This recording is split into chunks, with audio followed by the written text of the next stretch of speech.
జై శ్రీరామ్. అందరికీ నమస్కారం. రేపే జూలై 3వ తేదీన శుక్రవారం నాడు అత్యంత శక్తివంతమైన సంకటహర చతుర్థి ఏర్పడుతుంది. ఇది చాలా అద్భుతమైన రోజు అని చెప్పవచ్చు. ఎందుకంటే ఈ రోజున వెంకటేశ్వర స్వామి జన్మ నక్షత్రం శ్రావణ నక్షత్రం ఏర్పడుతుంది. అలాగే శుక్రవారం కలిసి వచ్చిన సంకటహర చతుర్థి నాడు ఎవరైతే గణపతిని పూజిస్తారో అలాంటి వారి కోరికలన్నీ ఖచ్చితంగా నెరవేరుతాయి. కాబట్టి ఈ అద్భుతమైన సంకటహర చతుర్థిని ఎవ్వరూ వదులుకోకండి. పూజా విధానం, పాటించాల్సిన నియమాలు గురించి ఈ వీడియోలో పూర్తిగా తెలుసుకుందాం. ముందుగా ఈ వీడియోకి ఒక లైక్ కొట్టి ప్రతి ఒక్కరూ జై శ్రీరామ్ అని కామెంట్ చేయండి. ప్రతి నెలకు ఒకసారి సంకటహర చతుర్థి ఏర్పడుతుంది. అయితే ఈ నెల జూలై 3వ తేదీన శుక్రవారం నాడు సంకటహర చతుర్థి ఏర్పడింది. ఈ రోజున ఎవరైతే వినాయకుడిని పూజించి ముడుగు కడతారో అలాంటి వారి కోరికలన్నీ ఖచ్చితంగా నెరవేరుతాయని, జీవితంలో ఏమి లైను స్థాయి నుండి గొప్ప స్థాయికి ఎదుగుతారని స్వయంగా ఆ వినాయకుడే వరమిచ్చాడట. కాబట్టి ఈ శుక్రవారం నాడు ప్రతి ఒక్కరూ ఇంట్లో వినాయకుడిని పూజించండి. స్త్రీలు ఉదయాన్నే నిద్ర లేచి తల స్నానం చేసి ఇల్లంతా శుభ్రం చేసుకుని ఇంటి గుమ్మానికి పసుపు రాసి కుంకుమ బొట్లు పెట్టి ఇంటి ముందు ముగ్గు వేసి ఇంట్లో దీపారాధన చేయండి. ఈ సంకటహర చతుర్థి పూజ కోసం కొబ్బరికాయ, ఎర్రని మందార పూలు లేదా గులాబీ పూలు, 21 గరిక పోచను, కొన్ని అక్షంతలు ముందుగానే సిద్ధం చేసుకుని పెట్టుకోండి.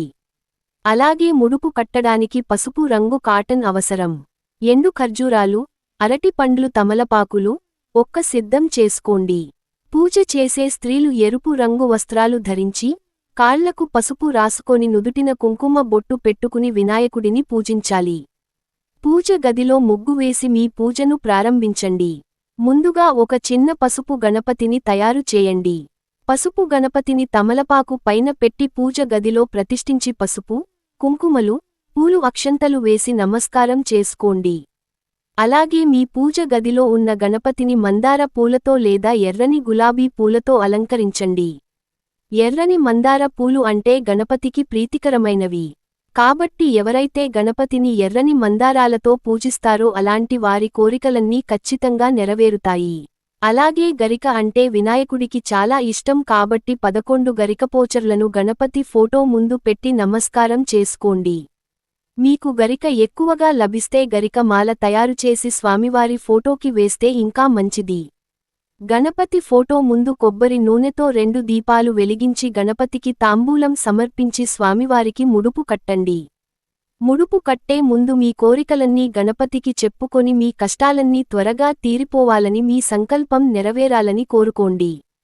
ముడుపు కట్టడానికి ఒక పసుపు రంగు వస్త్రాన్ని తీసుకోండి. వస్త్రానికి 4 వైపులా పసుపు రాసి కుంకుమ బొట్లు పెట్టి ఆ వస్త్రంలో 2 ఎండు ఖర్జూరాలు, 2 తమలపాకులు, 2 వక్కలు, 11 రూపాయలు బిళ్లలను దక్షిణంగా పెట్టి మీ కోరికను మనసులో తలుచుకుంటూ 3 ముడులు వేసి ముడుపు కట్టండి. ఈ ముడుపును వినాయకుని ఫోటో ముందు పెట్టండి. ఇక గణపతికి నైవేద్యంగా 11 కుడుములు, ఉండ్రాళ్లు నివేదించండి.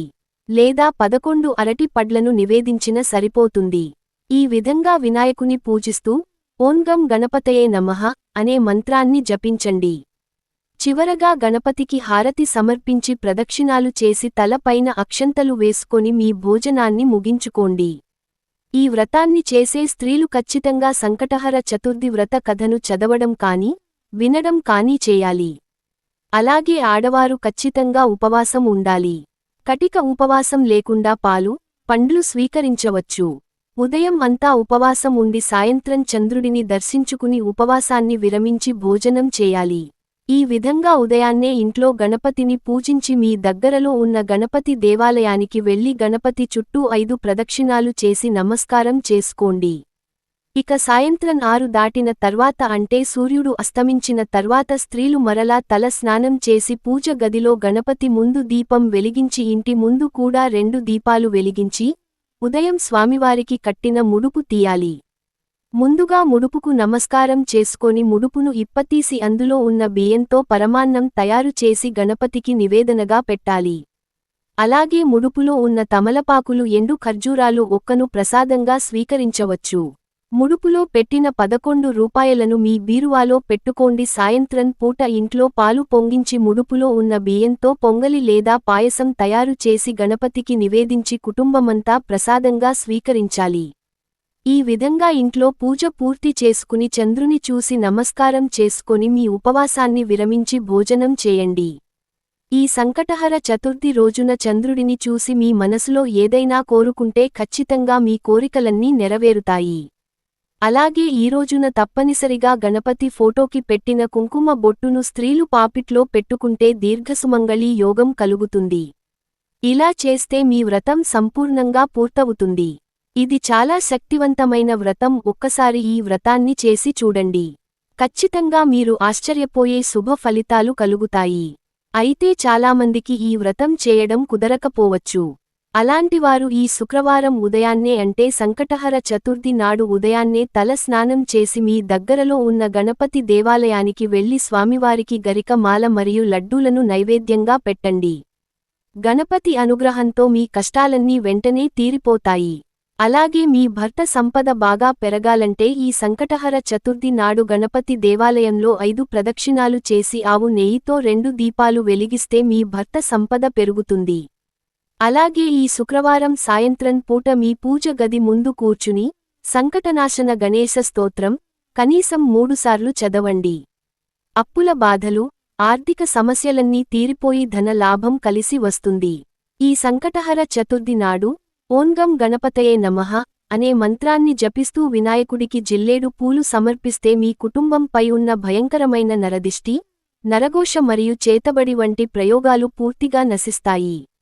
అలాగే ఈ పవిత్ర శుక్రవారం నాడు కనీసం ఒక ముత్తైదువును మీ ఇంటికి పిలిచి పసుపు కుంకుమలతో పాటు ఆకుపచ్చ గాజులు, ఒక అరటిపండు తాంబూలంగా ఇస్తే స్త్రీలకు అఖండ సౌభాగ్యం సిద్ధిస్తుంది. ఇక ఈ శుక్రవారం నాడు వెంకటేశ్వర స్వామి జన్మ నక్షత్రం శ్రవణ నక్షత్రం కూడా ఏర్పడుతుంది. కాబట్టి వెంకటేశ్వర స్వామి చిత్రపటానికి తులసి మాల వేసి గోవింద నామాలు చదివితే ఆ వెంకన్న అనుగ్రహం మీ కుటుంబంపై ఎల్లవేళలా ఉంటుంది. తెల్లజిల్లేడు మొక్కను గణపతి రూపంగా పూజిస్తారు. జిల్లేడు మొక్క వేర్లలో గణపతి నివసిస్తాడట. కాబట్టి ఈ సంకటహర చతుర్థి రోజున తెల్ల జిల్లేడు మొక్కకు పసుపు, కుంకుమలు వేసి జిల్లేడు చెట్టు కింద దీపం వెలిగితే గణపతి అనుగ్రహంతో ఎంతటి కష్టమైనా వెంటనే తీరిపోతుంది.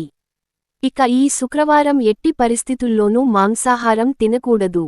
అలాగే జుట్టు కత్తిరించడం, గోలు కత్తిరించడం చేయకూడదు.